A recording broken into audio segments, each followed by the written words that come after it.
Hi everyone, my name's Sri and I'm a fashion and textile management major and I'm a senior.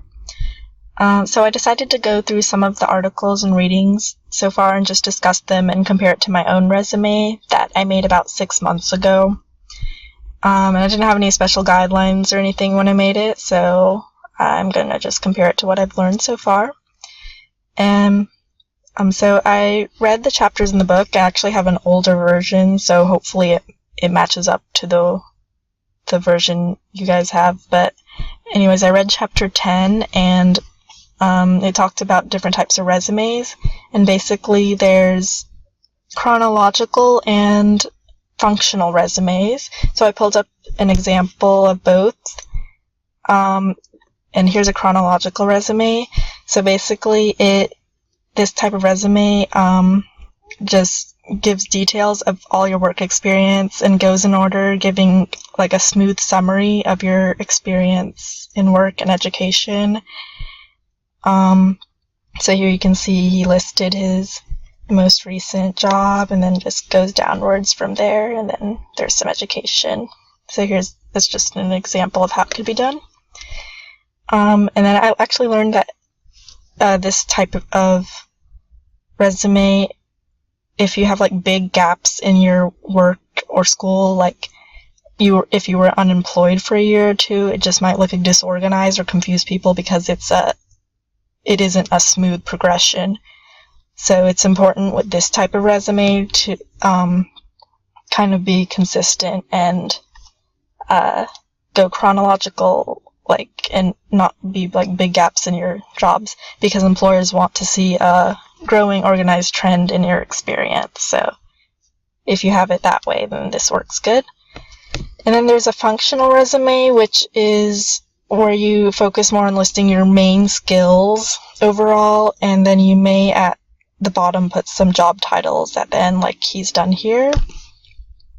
And so basically he just talked about his professional experience and kind of blended, I guess, everything he could have learned from jobs, such as communication, customer service, detail, and then some skills up here. So I thought that was a interesting way to do it. So based on this information, I looked at my own resume from about 6 months ago, and I definitely realized I have more of a chronological format. It just made sense to me to do it that way, I guess, because I have had a job consistently for 4 years, I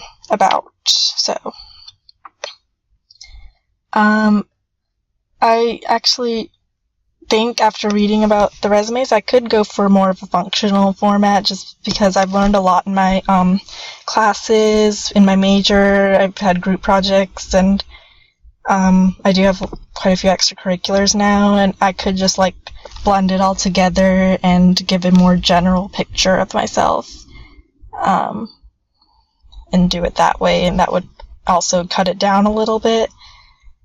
So I considered that. And so I also want to talk about the font article, at least this one. I thought it was funny and interesting.